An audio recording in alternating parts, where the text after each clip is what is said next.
So this is a little video on how to shape your ear.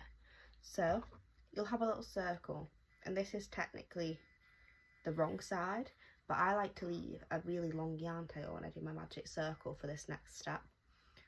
So what you're going to do is you're going to take where you finished off, put your yarn needle on that tail. You're then going to line the stitches up and fold it close like this. We're then going to sew the very bottom just a couple of stitches together. So I've just gone through one there, two. I'm going to check to see if I like that. So I've just sewed 2 stitches together to get this pointed look, but this looks a little bit more like a cow ear in my opinion, because it's quite round at the top and goats have quite pointed ears. So this is optional. If you wanted to leave it as a rounded ear, you can. So then I take the long yarn tail from my magic circle and I just weave it to the very top of the circle, opposite of where we've just pinched close. So now my yarn tail is at the top.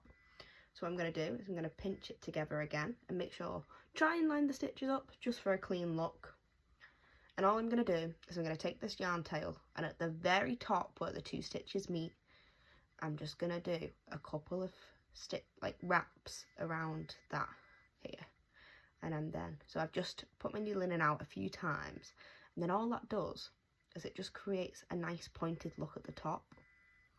So this obviously still has the yarn tail attached, but at the end you should get a pointed ear look. This one has been wrapped around a lot, so I think this one had 4 wraparounds at the top stitch, so it's created quite that pointed look, whereas this one was only wrapped around twice and it still has that slightly circle look to it. So it is quite customizable depending what your preference is, but I prefer quite the pointed ear. So then I just take that yarn tail and weave it in and out a few times so that when I cut it off it doesn't fray. I'm just going to cut that now.